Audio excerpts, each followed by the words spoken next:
Hey everyone, excited to be back for this week's edition of Frequently Asked Questions for Commercial Real Estate.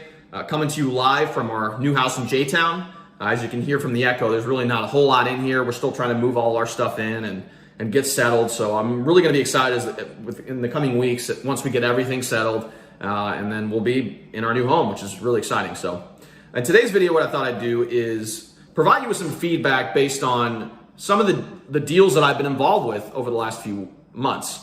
Which was really related to retail investing. So what I thought I'd do today is share with you information related to what you should be looking out for when you're looking at commercial leases in retail investments. Now, before we get started, I just want to preface this by saying that I'm not a lawyer, so please don't interpret this as legal advice. I'm just providing you this feedback based on my analysis of different leases for my clients as I'm looking to help them purchase retail investment properties and then find ways to help them maximize the returns they receive from those particular investments. So in this video, we're going to highlight just, I think, 3 to 4 things that really need to be scrutinized as you move forward with any type of retail investment. So to start off, number one thing to look at, especially when you're looking at a retail investment, is going to be your lease rate and rate increases. Now, what does this mean? It means that you need to analyze each individual lease to see what the market rate, what the lease rate is for those particular spaces, and then compare them to what the market is dictating. So, for example, if you have a retail strip center where there's 3 or 4 or 5 tenants and they're all paying $12 a square foot, but the market rates are $16 or $17 a square foot, there's an opportunity there for you to add some value to that center by turning around those units and putting them into market rate, similar to what you would see in like a multifamily investment. So, and along with that, if in the leases, there's no opportunity to raise the rents. So for example, similar to other types of investment properties, what you would see is that maybe every year or every couple of years, you would have a rate increase. So maybe a 3% rate increase, or it would be tied to a particular index. Generally speaking, in a lot of retail leases, you would see some sort of rate increases over time. If that's not present in the lease currently, that may be a good opportunity for you once those leases turn around to incorporate either some yearly rate increases, or at the end of each term, you have maybe like a 10% bump after 3 years, so that you can keep in line with what market rates are going for. So number one is to analyze lease rates and rent increases and see if they're not in the current lease agreements, see if you can incorporate them going forward as some of those units start to turn around.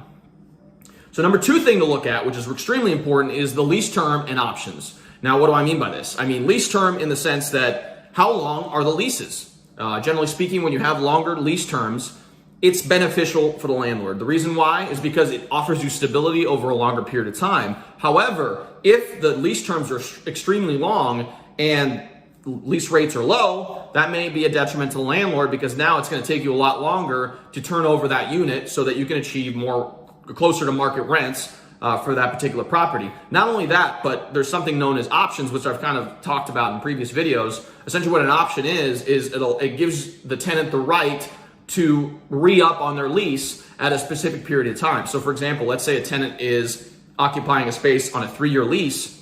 They may have an option to exercise another 3-year lease at the end of that term. So for example, when the 3 years is up, they approach the landlord and say, look, I want to exercise my option of another 3-year term. That means that they essentially get the same exact terms of the previous lease, but then you may have negotiated a small rental bump or whatever else, so that now they pretty much have a brand new 3-year lease on that space. Now that may be a benefit to the landlord if the lease is structured correctly, but for example, if they have 4 or 5 options on the back end, that could be a big detriment to the landlord, because now the tenant is in the driver's seat. If the market's doing poorly, they can choose to essentially leave the space and find a better location. And if the market's doing really well and market rates have shot up substantially, now they can just lock in that lower rate and they can tie up that space for a long period of time. I remember I saw one investment property where a tenant had 4 3-year options, meaning that they could lock up that space for 12 additional years at the end of that term. So that could be a big detriment to the landlord. So when you're looking at those opportunities, look at the lease term. How long is the lease? That could be a benefit to you if rents are in line with market, because now you have them locked in for a longer period of time. But if they're below market, that may be a detriment to you as a landlord. Number 2 is if there's a lot of options on those leases, most of the time that's going to be a detriment to the landlord. So if you see situations where there's 4 or 5 tenants in a center that have like 3 or 4 options on the back end for 3-year leases, it's not a good situation, and you probably should look into maybe even passing on that investment opportunity. So number 3 thing to consider are landlord-tenant responsibilities. And the reason why I think this is extremely important is because a lot of times it's hard to know whether or not a landlord should be responsible for something versus a tenant. And this is all where the market comes into play. So for example, here in Louisville, Kentucky, most retail leases are triple net, meaning that retail owners or people who are occupying retail space are responsible for their pro rata share of taxes, insurance, common area maintenance expenses. That's generally what you would see in the market. However, in a lot of lease situations, in particular with mom and pop retailer or retail investors where they have maybe a small strip center, 5 to 10,000 square feet with 4 or 5 tenants, a lot of times they negotiate these leases that are not triple net at all. Sometimes the landlord is responsible for all those expenses, including maybe even paying for water and electric. And I've definitely seen investment opportunities where this is the case. And if you are looking to buy that investment property, that means that your expenses are going to be a lot higher than they probably should be given what the market is dictating. So when you're looking at these investment opportunities, look to see what the landlord is responsible for. Does it clearly state in the lease that the landlord is responsible for paying taxes, building insurance? Does it say that the landlord's responsible for paying water? I mean, those are some big expenses that may be something that you want to pass on if you do the math and it just doesn't make sense. So when you're looking at leases for commercial investment properties, look to see what the landlord-tenant responsibilities are. And if they're heavily skewed in the tenant's favor, maybe that's an investment opportunity you decide to pass on. So that's number 3. And then finally, number 4 thing to consider is my opinion, probably one of the most important things is your sublease provision and your termination clause.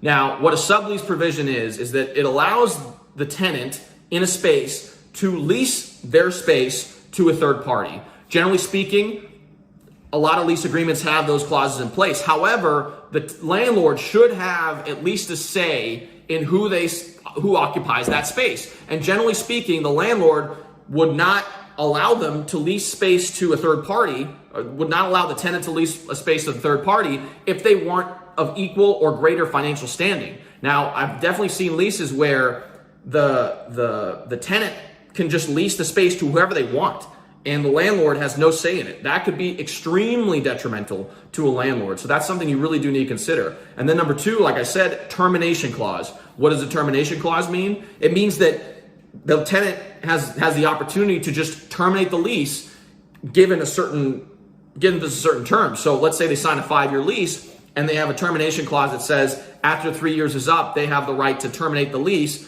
for whatever reason. That could be a huge detriment to the landlord because now you don't have a 5-year lease in place. You really have a 3-year lease in place when the bank's looking at those to finance the loan because they have the right to terminate the lease at year 3, and you have no say on whether or not they can actually not do that. So when you're looking at these lease agreements, look at the sublease provision. Is it favorable to the landlord? If not, that could be a red flag. And then finally, if there's any termination clause in the lease agreements, that's going to be a detriment to the landlord. So that's something you need to take into consideration before pulling the trigger on a retail investment. So I hope this video was helpful. If you did like the video, feel free to like, share, and subscribe to this channel. I love providing awesome and engaging content related to commercial real estate. If you're in the market to buy any type of retail investments, I've been helping clients over the last year and a half do this exact same thing. So if you're interested in doing so here in the Louisville area or its surrounding areas, feel free to give me a call. My number is 502-536-7315, or you can reach me via email at Raphael@crisantigroup.com. All right. Excited to see you guys next week, and have a great week. See ya.